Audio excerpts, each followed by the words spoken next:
Shalom. Bapak, Ibu, saudara-saudara yang terkasih, mari kita siapkan hati dan pikiran kita tertuju kepada Tuhan.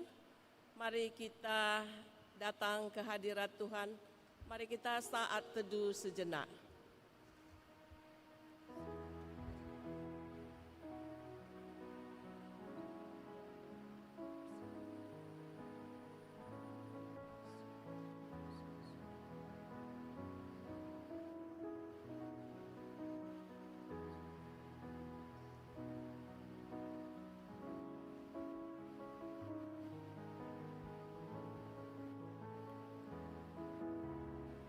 Amin. Mari kita bernyanyi dari Kidung Jemaat nomor 5 ayat pertama, 3 dan 6.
Dan nama anaknya Tuhan Yesus Kristus, dan nama Roh Kudus salib langit dan bumi. Amin.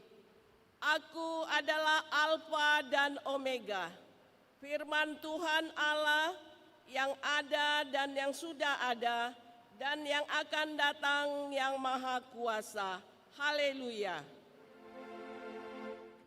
Haleluya.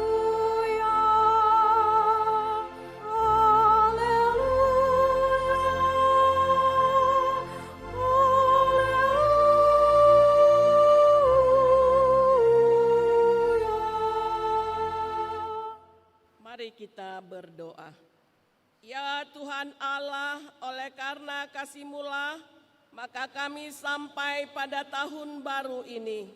Engkaulah yang memelihara hidup kami sepanjang tahun yang lalu. Kasihanilah kami, janganlah kiranya menolak kami dari hadirat-Mu. Sertailah kami di dalam tahun yang baru ini. Berkatilah kami dengan segala pekerjaan kami yang berkenan kepadamu. Berkatilah juga firman-Mu itu di dalam hati kami, supaya hidup kami menjadi baru dalam Yesus Kristus Tuhan kami. Amin. Kita bernyanyi dari Kidung Jemaat nomor 38 ayat yang pertama dan ayat yang keempat.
Marilah kita mendengarkan firman Allah sebagai pendahuluan khotbah yang tertulis dalam Mazmur 147 ayat 12 sampai dengan ayat yang ke-20.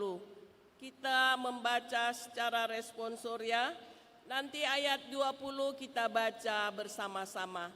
Demikian firman Tuhan.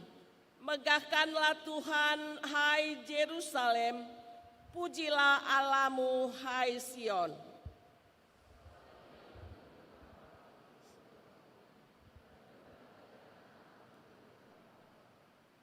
Ia memberikan kesejahteraan kepada daerahmu dan mengenyangkan engkau dengan gandum yang terbaik. Ia menyampaikan perintahnya ke bumi, dengan segera firman-Nya berlari. Ia menurunkan salju seperti bulu domba dan menghamburkan embun beku seperti abu. Ia melemparkan air batu seperti pecahan-pecahan. Siapakah yang tahan berdiri menghadapi dinginnya? Ia menyampaikan firman-Nya, lalu mencairkannya semuanya.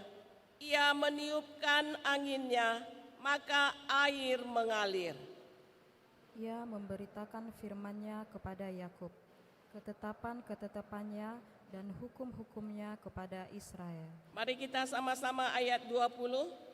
Ia tidak berbuat demikian kepada segala bangsa dan hukum-hukumnya tidak mereka kenal. Haleluya. Demikianlah pembacaan firman Tuhan. Yang berbahagia ialah mereka yang mendengarkan firman Allah dan yang memeliharanya.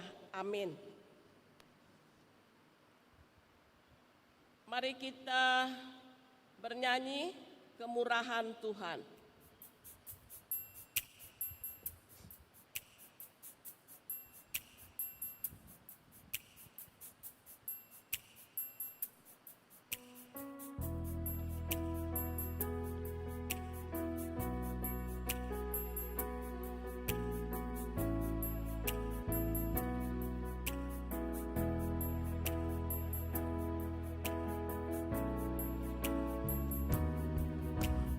Oleh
saudara-saudara yang terkasih, marilah kita datang ke hadirat Tuhan, mengakui segala dosa perbuatan kita yang sudah kita lakukan, yang tidak berkenan di hadapan Tuhan, juga terhadap sesama manusia.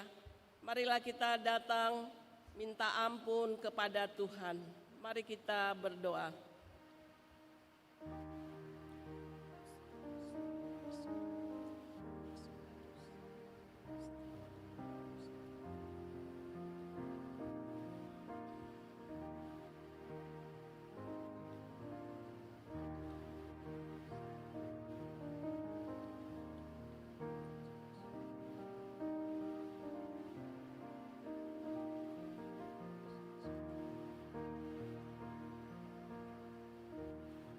Amin. Bapa kami yang di surga yang maha kudus, kami tiada layak datang ke hadapan-Mu, karena kami senantiasa bergelimang dengan dosa, karena pikiran dan perbuatan kami senantiasa bertentangan dengan kebenaran-Mu. Tetapi oleh karena kasih anak-Mu Yesus Kristus Tuhan kami, maka kami datang kepadamu, meminta keampunan dosa dan kejahatan kami. Tolong dan kasihanilah kami, ampunilah segala kejahatan kami, dan terimalah kami menjadi anak-anak-Mu. Ya Roh Kudus, terangilah jiwa dan pikiran kami, agar kami dapat memilih apa yang berkenan kepadamu dan menjadi anak-anak yang setia, menyaksikan Yesus Kristus dan Juru Selamat dunia. Amin. Janji Tuhan tentang pengampunan dosa. Jika kita mengaku dosa kita, maka Ia adalah setia dan adil, sehingga Ia akan mengampuni segala dosa dan menyucikan kita dari segala kejahatan. Segala kemuliaan bagi Allah di tempat yang maha tinggi. Amin. Mari kita bernyanyi dari pelengkap Kidung Jemaat nomor 46 ayat yang pertama dan ayat yang ketiga.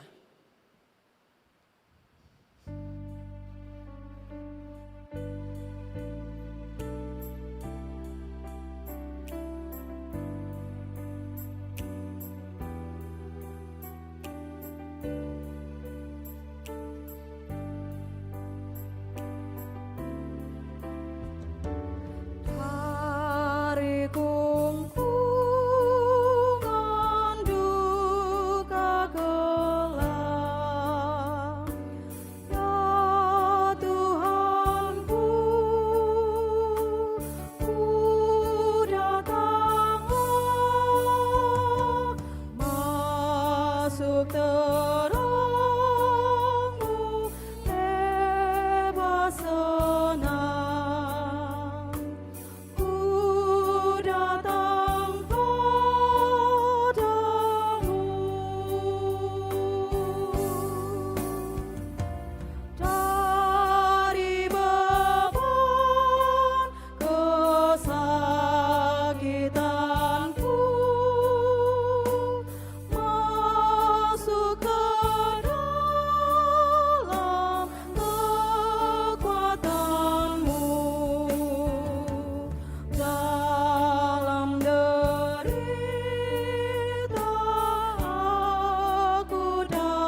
kita mendengarkan hukum Tuhan sebagai petunjuk hidup baru, hukum Taurat yang pertama dan kedua, serta maksudnya. Hukum Taurat pertama, Akulah Tuhan Allahmu, jangan ada padamu Allah lain di hadapanku. Maksudnya adalah kita harus hormat serta mengasihi Allah. Sebab itu janganlah sujud menyembah dan mengharapkan kehidupan dari Allah lain. Dan jangan meyakini roh-roh dunia. Dan jangan percaya kepada ramalan atau tenung paranormal atau kepada benda-benda keramat. Karena Allah menginginkan kita hidup dalam kemuliaan dirinya.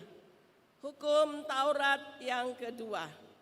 Jangan membuat bagimu patung yang menyerupai apapun yang ada di langit, atau yang ada di bumi, atau yang ada di dalam air di bawah bumi, untuk disembah atau ditaati.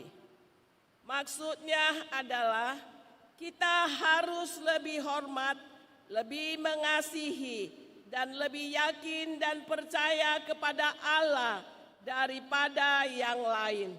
Karena Allah menginginkan kita hidup hanya mengandalkan kuasa-Nya. Demikianlah hukum Tuhan, marilah kita sama-sama memohon kekuatan daripada Tuhan. Ya Allah Bapa kami, berilah kami kekuatan untuk melakukan yang sesuai dengan hukum-Mu. Amin. Mari kita bernyanyi dari Kidung Jemaat nomor 396 ayat 3 sampai dengan ayat yang keempat.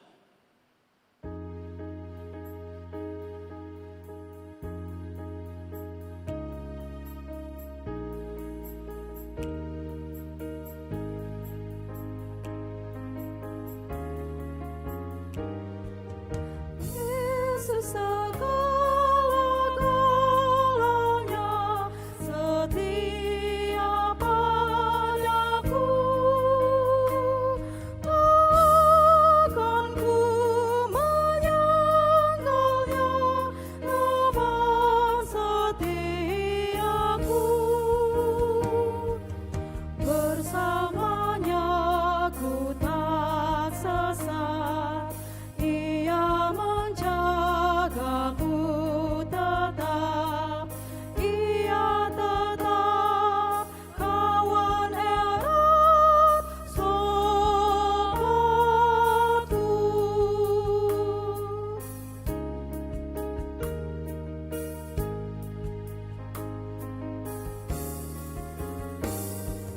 Yesus segala-galanya, temanku terdekat. Padanya aku berserah sekarang dan tetap. Hidupku indah mulia, bersamanya bahagia. Hidup kekal karena kenal sobatku. Marilah kita bersaksi mengikrarkan pengakuan iman kita bersama jemaat pada segala abad di seluruh dunia ini. Mari kita sama-sama mengucapkannya. Aku percaya kepada Allah Bapa yang Maha Kuasa, Khalif langit dan bumi. Aku percaya kepada Yesus Kristus, Anak-Nya yang tunggal Tuhan kita, yang dikandung daripada Roh Kudus, lahir dari anak darah Maria, yang menderita di bawah pemerintahan Pontius Pilatus, disalibkan, mati dan dikuburkan, turun ke dalam kerajaan maut. Pada hari yang ketiga, bangkit pula dari antara orang mati, naik ke surga, duduk di sebelah kanan Allah Bapa yang Maha Kuasa, dan akan datang dari sana untuk menghakimi orang yang hidup dan yang mati. Aku percaya kepada Roh Kudus, gereja yang kudus dan am, persekutuan orang kudus, pengampunan dosa, kebangkitan daging, dan hidup yang kekal. Amin. Mari kita siapkan hati dan pikiran kita untuk mendengarkan firman Tuhan. Kita bernyanyi dari pelengkap Kidung Jemaat nomor 120 ayat yang pertama sampai dengan ayat yang ketiga.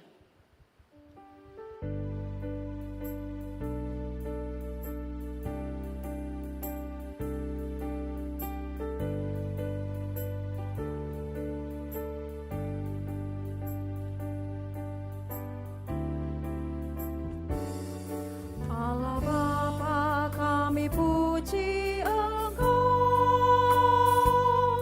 Allah Bapa, kami puji Engkau.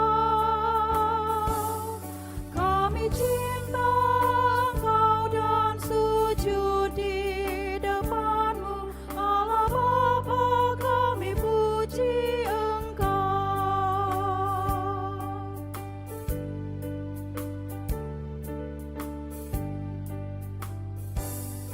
Putra Allah, kami agungkan Kau. Putra Allah, kami agungkan Kau. Kau selamatkan kami, memberi hidup baru. Putra Allah, kami agungkan Kau.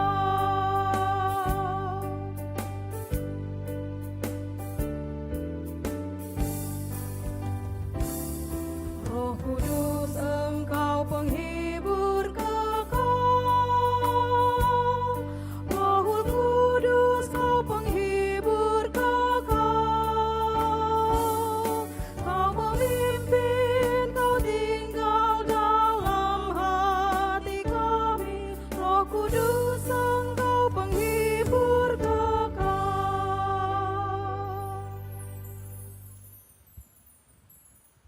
Mari kita berdoa.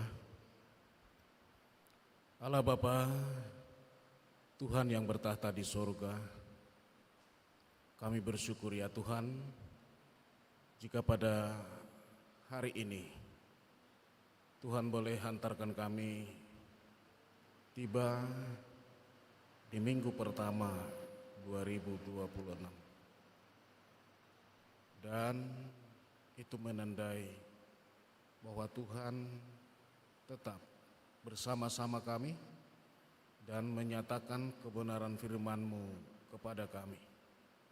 Maka firman yang diberitakan menjadi peneguhan, penguatan, dan pemulihan bagi kami. Terima kasih ya Tuhan, dalam nama Yesus Kristus kami berdoa dan mengucap syukur. Amin.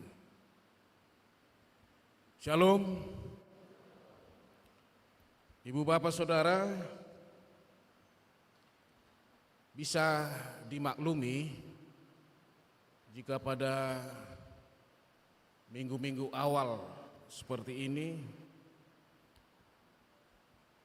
rumah-rumah ibadah mungkin belum maksimal peserta ibadahnya. Itu karena masih ada yang belum pulang dari kampung. Tapi sebagian memang sudah lebih awal pulang dari kampung, termasuk saya sendiri. Saya pulang kampung, saya orang Tarutung. Ibu bapak saudara, saya tahu pulang kampung ini sesuatu yang sangat menyenangkan, kalaupun itu sangat melelahkan. Ada kebahagiaan tersendiri ketika kita bertemu sanak keluarga kita, apalagi orang tua kita. Di samping memang biayanya tidak sedikit, tetapi itu tidak pernah mengurangi sukacita kegembiraan kita. Karena semua itu adalah kasih karunia Tuhan. Amin. Terima kasih. Pada hari ini kita boleh kembali bersekutu di rumah Tuhan untuk mendengarkan firman Tuhan. Tetapi sebelumnya kami atas nama keluarga Pendeta Pardi Silalahi beserta seluruh majelis GKPI Jemaat Padang Bulan Medan ini menyampaikan selamat tahun baru untuk kita semua. Firman Tuhan untuk kita dari kitab Injil Yohanes pasal yang pertama dimulai dari ayat 10 sampai dengan ayat 17. Mari Bapak Ibu kita membaca secara responsoria bergantian. Ia telah ada di dalam dunia dan dunia dijadikan olehnya, tetapi dunia tidak mengenalnya.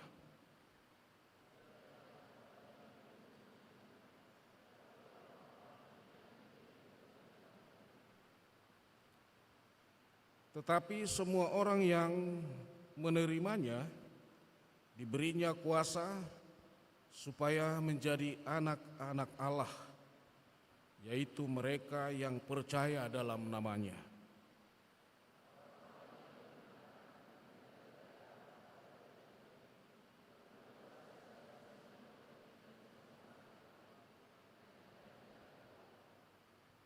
Firman itu telah menjadi manusia dan diam di antara kita, dan kita telah melihat kemuliaannya, yaitu kemuliaan yang diberikan kepadanya sebagai anak tunggal Bapa, penuh kasih karunia dan kebenaran.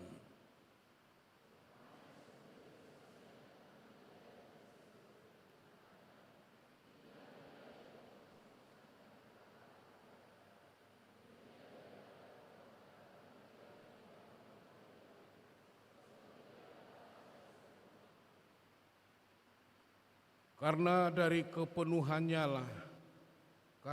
kepenuhannya kita semua telah menerima kasih karunia demi kasih karunia.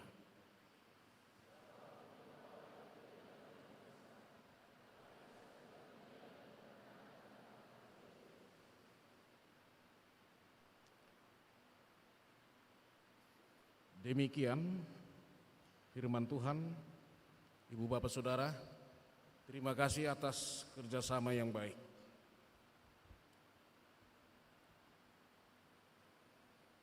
Saya kira kita sependapat Bapak Ibu, jika zaman ini, zaman yang sedang kita jalani ini adalah zaman kelimpahan.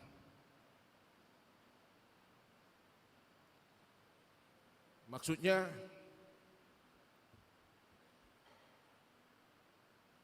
informasi melimpah. Ya, informasi melimpah. Teknologi semakin canggih. Kita dapat mengakses berbagai hal. Kesempatan terbuka di mana-mana. Kesempatan terbuka di mana-mana. Tetapi sesungguhnya di balik fakta itu ada kekosongan. Ada kekosongan. Kosong secara rohani, kosong secara makna, kosong secara relasi,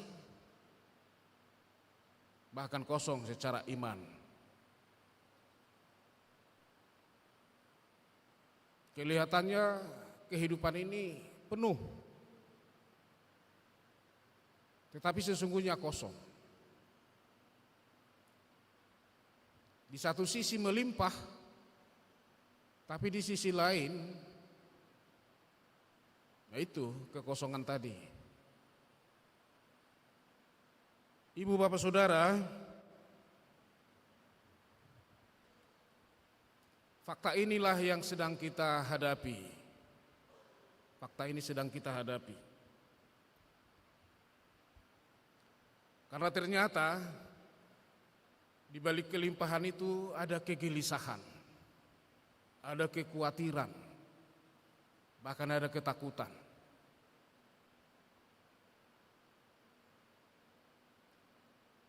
Dan ini semua membuat kita seolah-olah kita berada di dalam satu kondisi kemunafikan.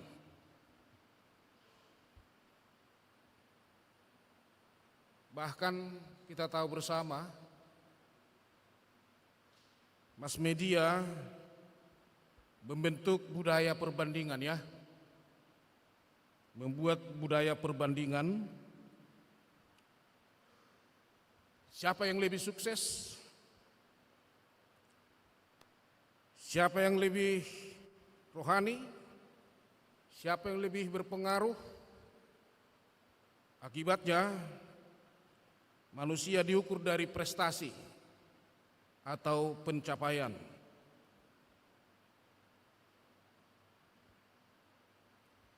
Yang kuat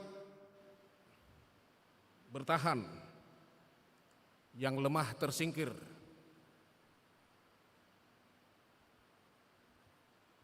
Itulah ibu bapak saudara kondisi yang sedang kita hadapi. Maka bagaimana kita menyikapi ini? Itu yang penting. Apalagi kita sebagai anak-anak Tuhan, orang-orang percaya atau disebut orang-orang beriman. Bagaimana kita harus bersikap? Saya tahu betul banyak warga Kristen tampaknya rohani, tetapi sesungguhnya rohana.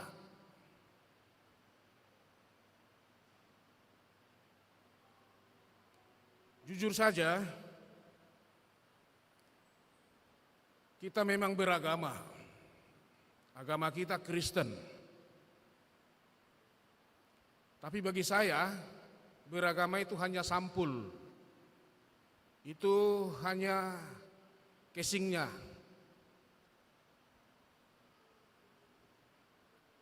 Tuhan menunggu kita atau menginginkan kita tidak sekedar beragama, tetapi menjadi orang-orang yang beriman.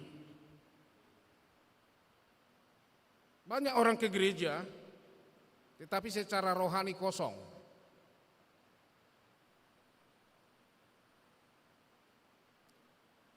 Jika beragama secara itu kita katakan tadi sampulnya, ya memang dia rajin ibadah. Tetapi bagaimana relasinya dengan Tuhan, relasinya dengan sesama? Relasi kita dengan Tuhan itu dibangun berdasarkan keyakinan. Ada keintiman, ada kedekatan, ada penyerahan diri. Nyatanya ini belum tampak betul. Hal ini belum tampak betul. Pengalaman saya kemarin di kampung, itu tanggal 1 Januari, harusnya kan ya kita semua beribadah. Tetapi faktanya gereja kosong. Separuh pun tidak ada warga jemaat yang datang. Alasannya klasik, kurang tidur, kelelahan. Nah, apakah ini tanda-tanda bahwa memang kita sudah lebih rohani?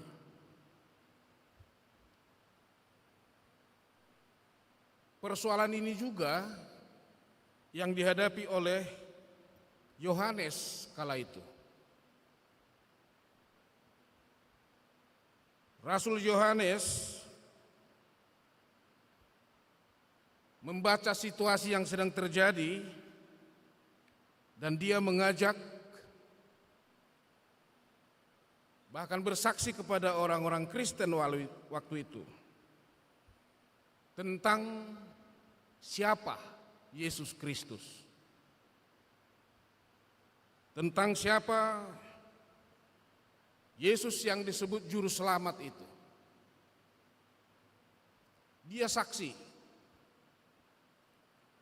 Kalau sekarang disebut saksi, itu belum tentu sebuah kebenaran.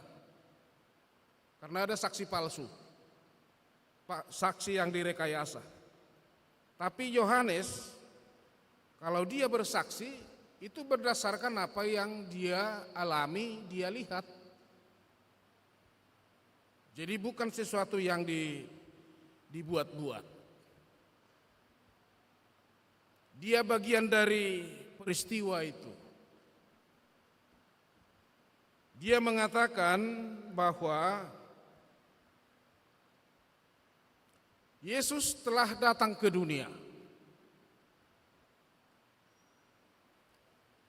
Hal ini disampaikan supaya orang-orang Kristen waktu itu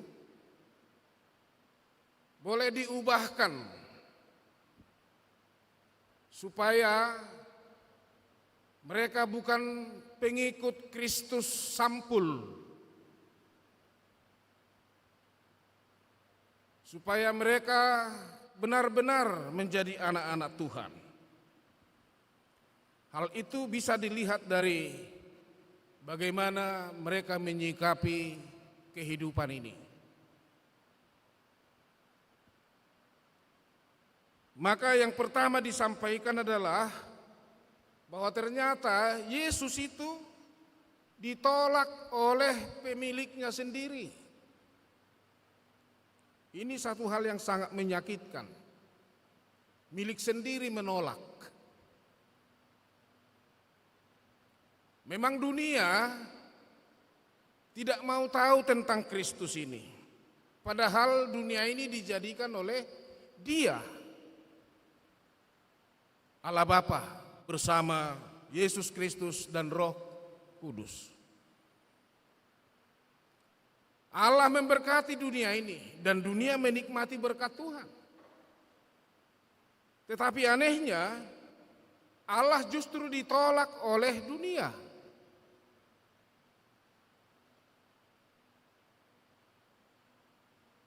Coba kita bayangkan Bapak Ibu, kita ditolak oleh milik kita sendiri, ditolak keluarga sendiri, bagaimana perasaan kita?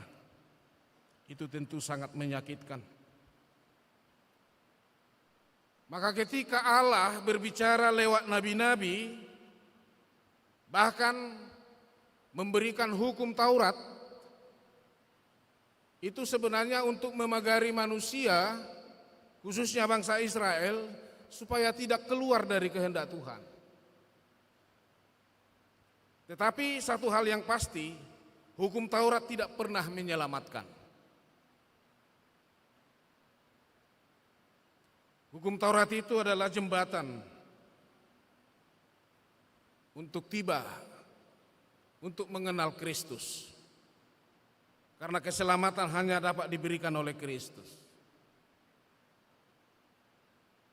Itu yang pertama Bapak Ibu. Siapa Yesus Kristus Juru Selamat itu? Memang dia satu-satunya jalan, gak ada yang lain. Jadi saya selalu sampaikan dalam banyak kesempatan berkhotbah, sia-sia orang mencari kekuatan lain atau keselamatan lain. Jika itu di luar Kristus, hanya Dia, maka Dia disebut Juru Selamat. Kata juru itu artinya apa? Satu-satunya, tidak ada yang lain. Juru bicara misalnya, ya tidak ada yang lain, Dia yang berbicara. Misalnya juru bicara presiden, juru masak, Dia yang masak, juru mudi, Dia yang mengemudikan. Gak ada yang lain. Juru selamat hanya Dia. Percuma kita mencari juru-juru lain jika tidak kepada juru selamat Yesus Kristus. Dan untuk itulah Dia datang Bapak Ibu. Hal ini memang perlu disampaikan di awal tahun ini. Kita kan masih di awal. Hamparan hari-hari sudah terbuka lebar bagi kita Bapak Ibu. Tapi besok, Senin, Selasa dan seterusnya, kita tidak tahu apa yang terjadi. Apakah kehidupan ini semakin memudahkan atau menyulitkan? Maka kita butuh seorang penuntun, penopang, yaitu tadi juru selamat. Apapun yang terjadi besok, Dia ada bersama kita, memberi kita kekuatan, kemampuan, dan hikmat. Hikmat ini yang paling utama. Banyak orang pintar tapi tidak berhikmat. Banyak orang hebat tapi tidak berhikmat. Banyak orang berpangkat tinggi tapi tidak berhikmat. Jadi hikmat ini adalah anugerah Tuhan yang diberikan oleh Yesus Kristus. Orang-orang berhikmatlah yang bisa menyikapi, menghadapi, dan mengalami apapun yang terjadi besok.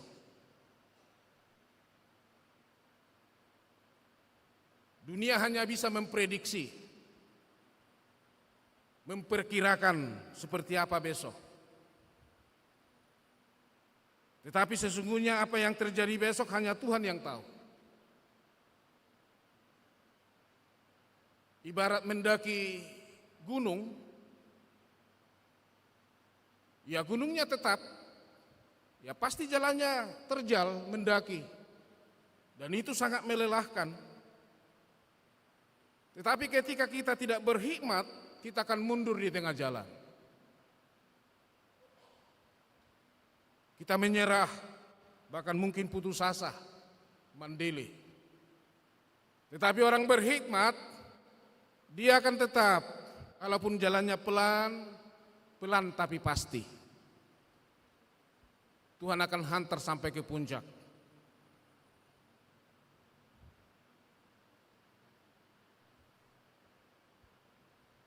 Tapi juru selamat tadi ditolak oleh dunia.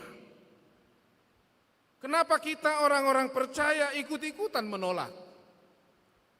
Jika kita lebih rohana daripada rohani, berarti kita sudah masuk kategori itu, ikut-ikutan menolak Tuhan Yesus.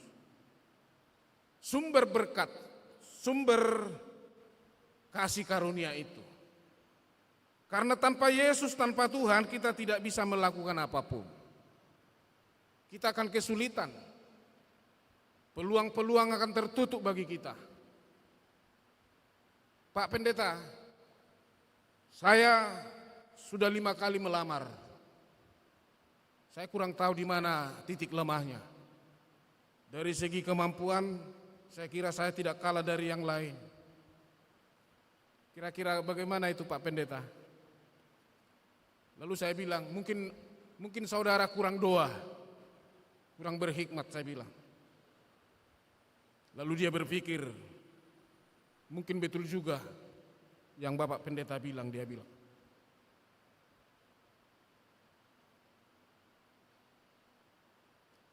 Ibu bapak saudara,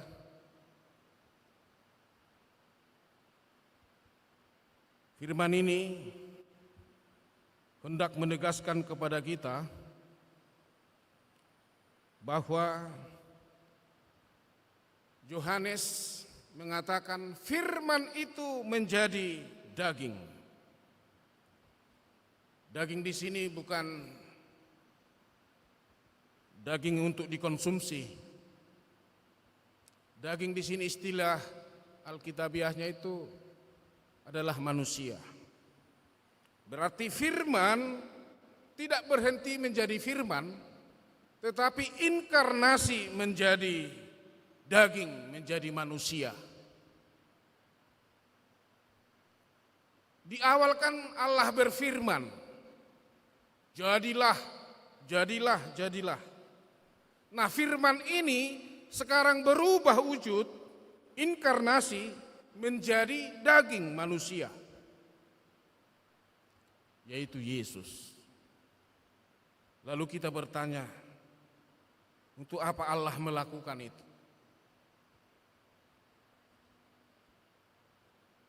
Bukankah bagi Allah tidak ada yang mustahil? Betul, bagi Tuhan tidak ada yang mustahil. Jadilah terang, maka terang itu jadi. Adam pun diciptakan dari debu tanah. Yang meninggal pun masih bisa dibangkitkan hidup lagi. Tapi kenapa firman harus menjadi daging atau manusia? Manusia kan di dunia, firman di sorga.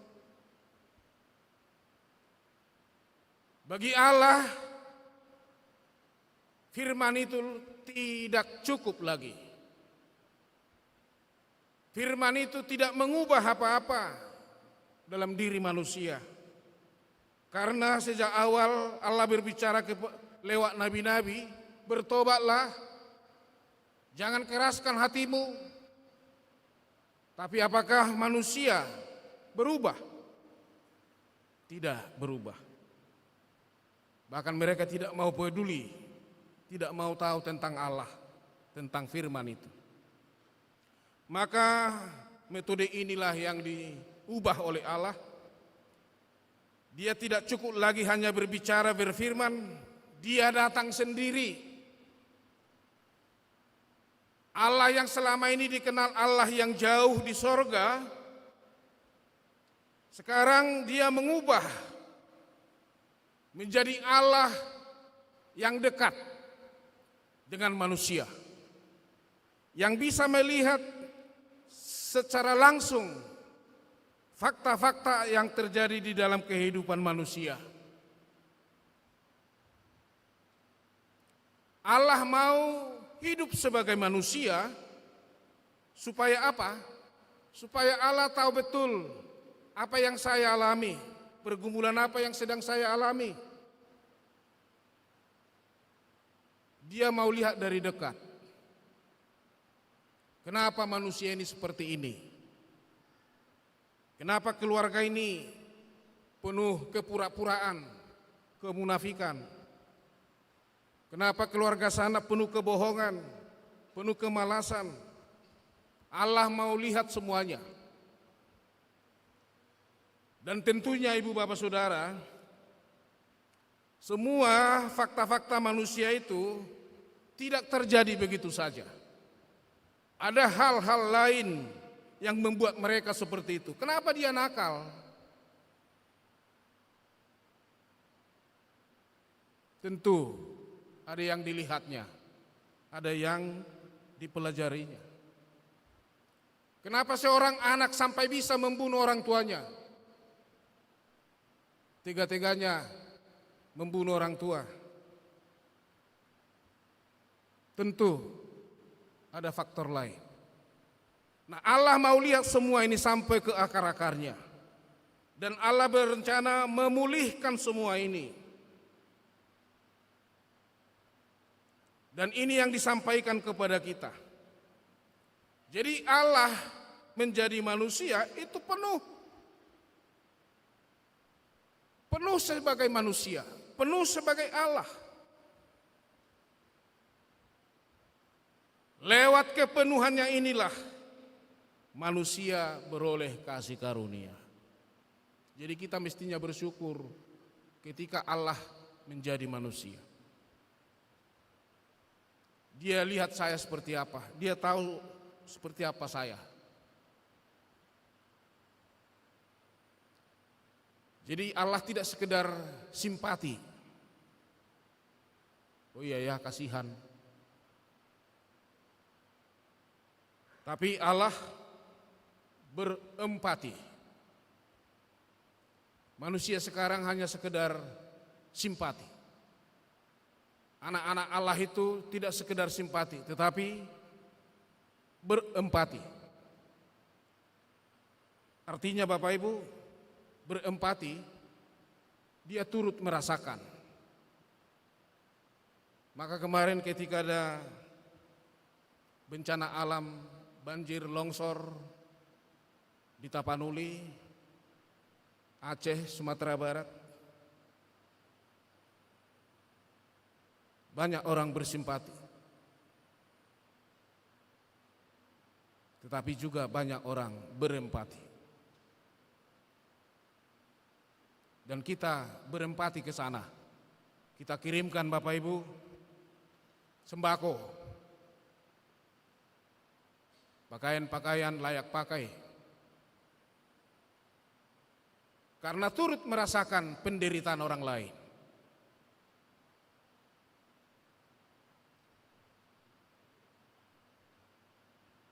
Bahkan presiden kita pun beberapa kali turun ke lapangan. Itu beliau memang berempati. Jadi dia tidak hanya mendengar laporan sudah seperti apa, tapi dia lihat sendiri, oh iya, ini yang kurang, harus dipercepat. Dia tahu betul situasi. Seperti itulah Bapak Ibu, Allah menjadi manusia supaya apa? Supaya dia tahu persoalan kita seperti apa. Kesesakan apa yang sedang kita alami, kegagalan apa yang sedang melanda kita.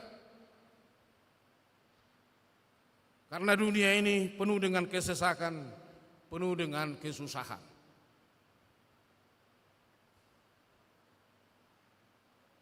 Apalagi dia masih ada istilah sekarang itu masyarakat termarginalkan katanya. Masyarakat terpinggirkan, masyarakat yang tidak didengar, tidak diperhitungkan. Kita tahu seperti apa perasaan mereka. Orang miskin tidak bisa berbicara. Yang berbicara siapa? Orang-orang kaya. Apakah itu masih ada sekarang? Masih, Bapak Ibu. Masih.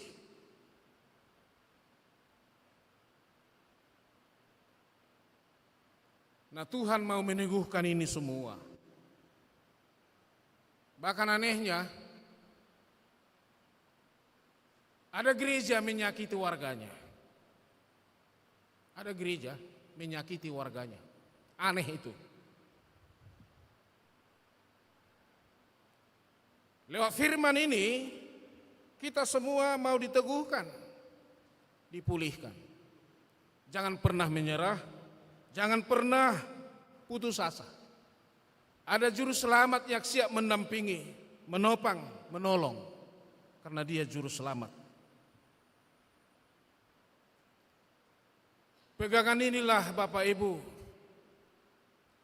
menggaransi kita berjalan ke depan ini. Seperti apapun warna-warni nanti kita lihat, kita alami. Percayalah, Allah yang menjadi manusia itu siap menolong kita. Tetapi satu hal yang diminta dari kita, jangan pernah kita ragu-ragu mengaku Yesus sebagai juru selamat kita. Jangan pernah kita malu menjadi orang Kristen. Jangan pernah malu menjadi orang Kristen. Tunjukkan bahwa dirimu ini adalah pengikut Kristus. Jangan pernah mau menjual iman karena jabatan, karena ketampanan, kecantikan seseorang. Sakit kan Bapak Ibu? Kurang enak juga. 25 Desember ternyata itu bukan sekedar hari kelahiran Kristus, tapi sudah dijadikan hari apa Bapak Ibu? Kita tahu itu. Hari mualaf. Enak enggak dengarnya? Kenapa bisa? Banyak memang dari kita yang mualaf, meninggalkan Kristus. Kenapa mualaf? Karena jabatan, karena ketampanan, karena kecantikan seseorang.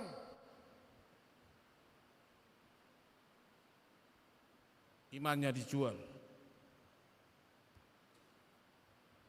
Laris manis itu Bapak Ibu kalau iman dijual, laris manis. Nah, kita diteguhkan, jangan pernah mau seperti itu. Jangan pernah mau seperti itu. Sekali Kristen, tetap mengikut Kristus, apapun yang terjadi.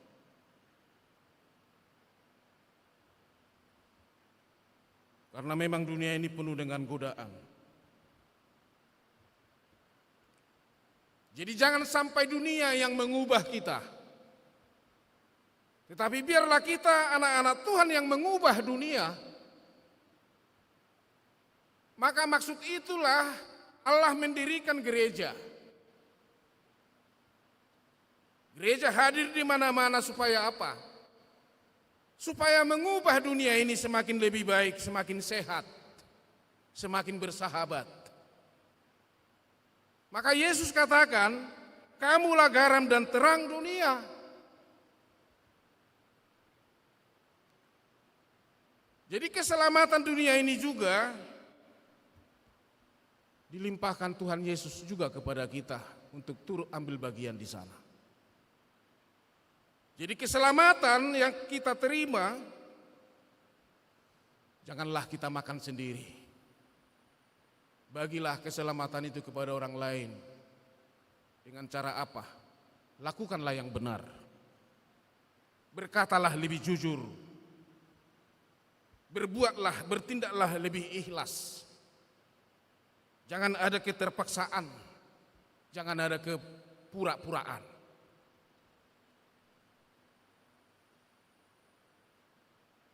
Sakit enggak Bapak Ibu dibohongi? Sakit. Dibohongi itu jangan sakit. Sangat sakit. Jika kita merasakan itu, berarti kita sadar, wah jangan kita berbohong. Zaman sekarang kan penuh kebohongan Bapak Ibu, jujur saja. Apalagi zaman-zaman HP ini, handphone. Handphone itu sekarang jadi sarana kebohongan Bapak Ibu. Sarana pertikaian.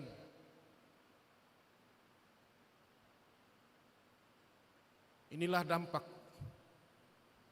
dunia yang semeraut ini. Jika dunia semeraut, jika dunia kacau balau, ya kita jangan ikutan menjadi orang yang kacau balau, orang yang semeraut. Minimal kita jagalah diri kita. Jika orang lain tidak bisa kita jaga, minimal diri kita lah kita jaga, kita kuasai. Jika semua orang Kristen mau melakukan itu, orang lain pun akan merasa hormat sama kita. Orang lain pun akan menghargai kita.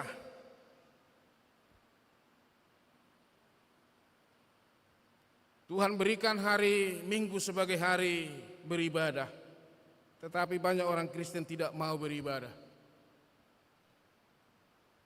apalagi hari besar Kristen, yang penuh bukan gereja Bapak Ibu, yang penuh apa? Tempat-tempat wisata.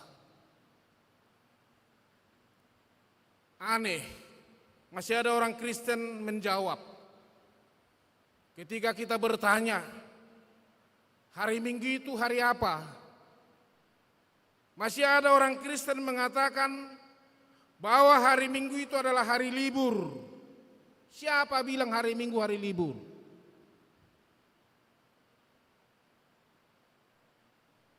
Memang aneh, malam Minggu katanya malam panjang. Apa bedanya dengan malam-malam yang lain? Hari Minggu bukan hari libur. Hari Minggu itu adalah hari beristirahat dari pekerjaan untuk memberi waktu kepada Tuhan. Saya selalu di kampung-kampung sana, Bapak Ibu, sampai hari ini. Karena saya orang kampung, saya tahu betul.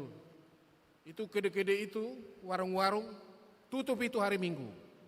Gak ada yang buka itu. Karena apa? Menghormati. Nah, ketika orang lain melihat itu, mereka pun ikut-ikutan hormat.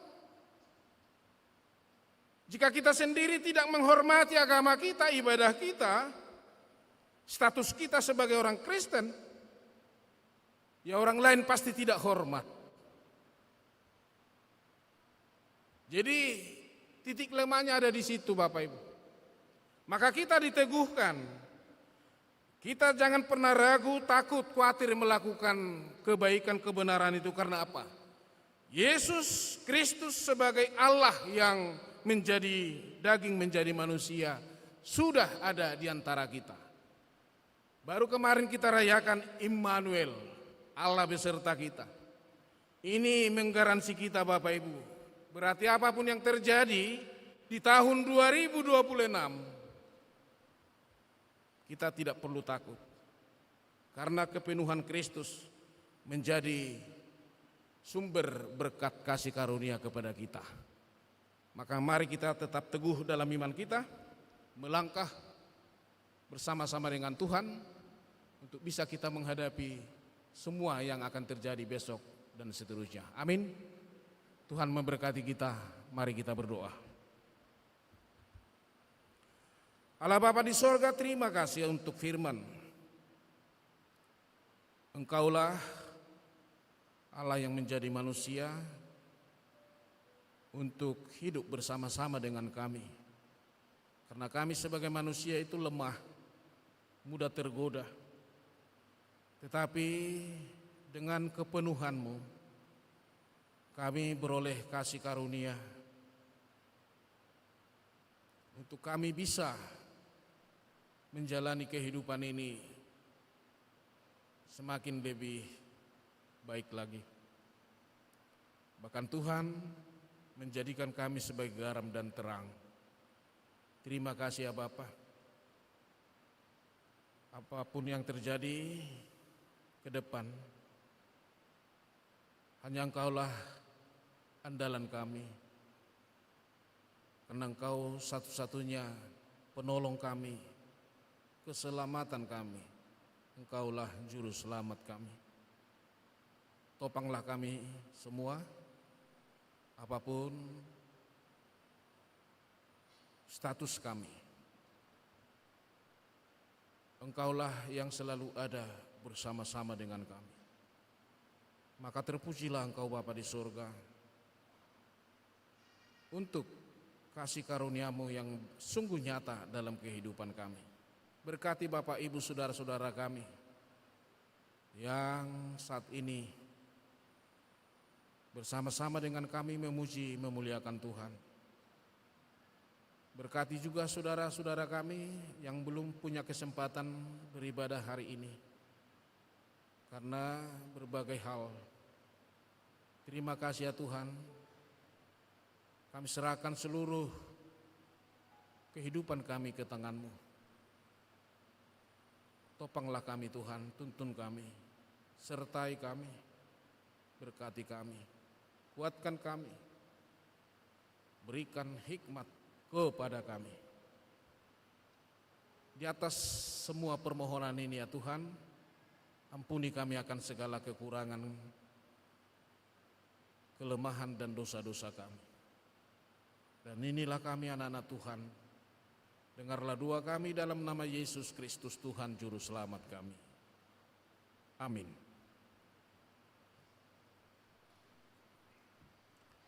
Kita syukuri firman Tuhan bernyanyi, ku ada sebab anugerah-Mu.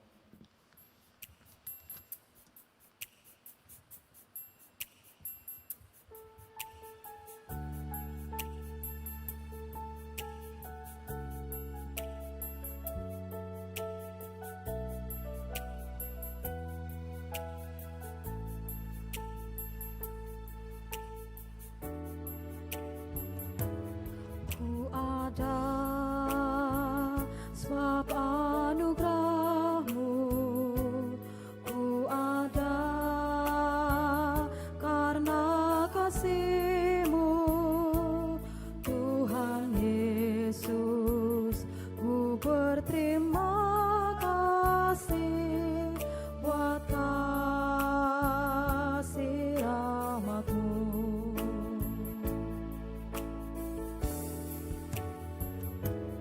Ku ada sebab anugerah-Mu, ku ada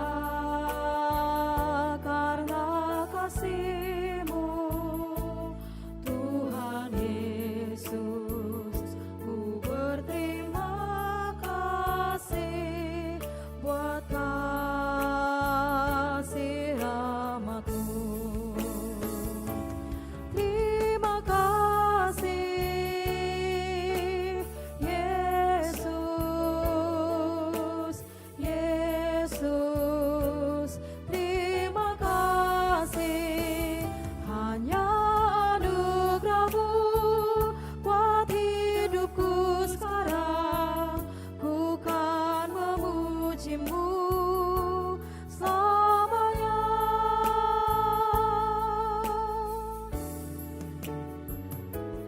Ku ada sebab anugerah-Mu, ku ada karena kasih-Mu, Tuhan Yesus.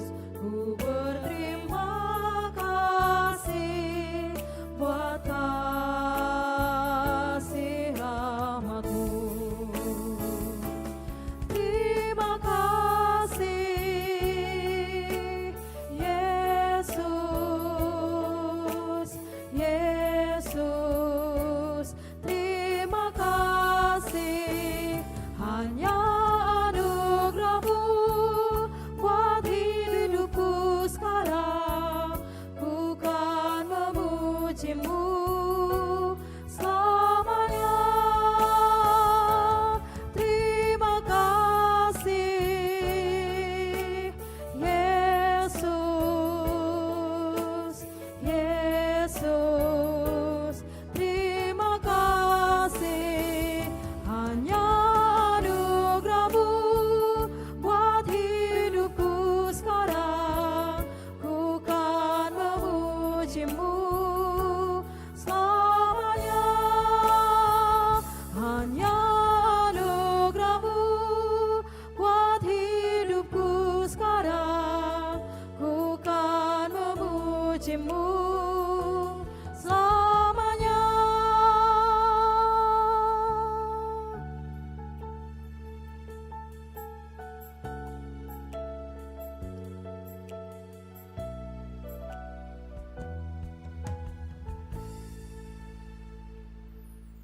Firman Tuhan mengantar kita memberi persembahan. Saya baca dari kitab 1 Tawarik pasal 29 ayat 17. Beginilah firman Tuhan. Aku tahu ya Allahku, bahwa Engkau adalah penguji hati dan berkenan kepada keikhlasan. Maka aku pun mempersembahkan semuanya itu dengan sukarela dan tulus ikhlas. Dan sekarang umat-Mu yang hadir di sini telah kulihat memberikan persembahan sukarela kepadamu dengan sukacita. Amin. Mari kita berikan persembahan kita.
Bapak, Ibu, saudara-saudara terkasih, mari kita bangkit berdiri.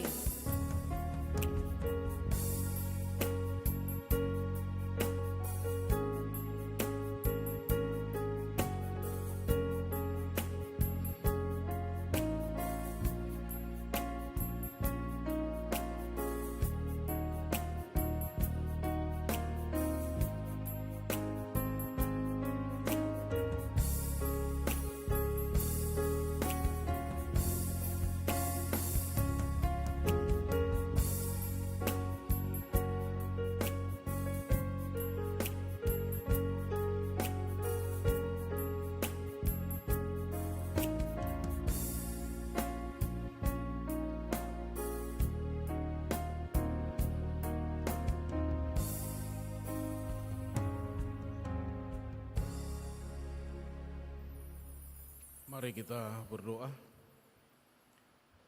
Ya Allah Bapa kami di sorga, kami mengaku dengan setulus hati, Engkaulah sumber segala berkat dan karunia dalam hidup kami.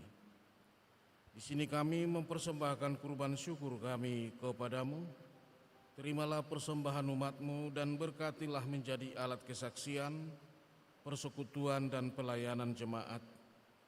Jadikanlah hidup kami persembahan yang berkenan kepadamu, dan pakailah hidup kami untuk turut menghadirkan tanda-tanda kerajaan-Mu, kasih, keadilan, damai, sejahtera, dan sukacita.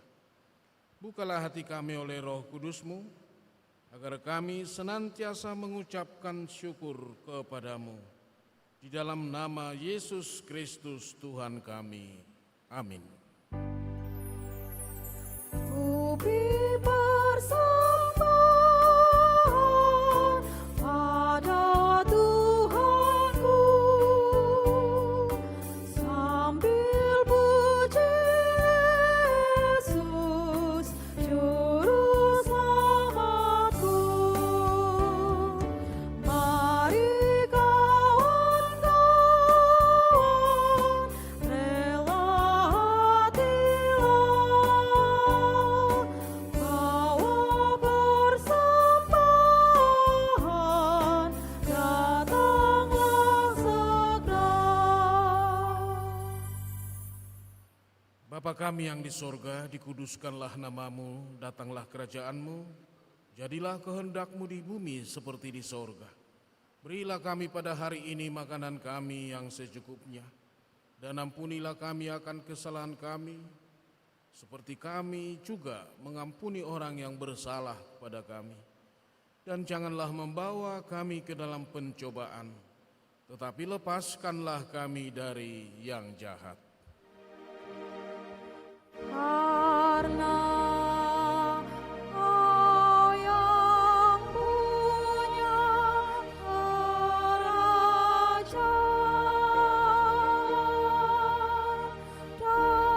dan kekuasaan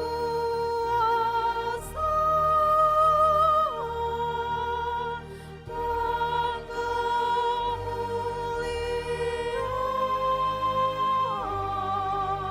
sampai selama-lamanya. Amin.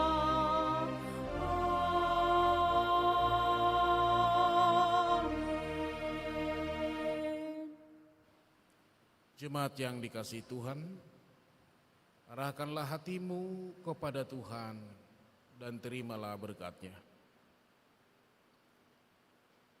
Tuhan memberkati dan melindungi engkau. Tuhan menyinari engkau dengan wajah-Nya dan memberimu kasih karunia. Tuhan menghadapkan wajah-Nya kepadamu dan memberimu damai sejahtera.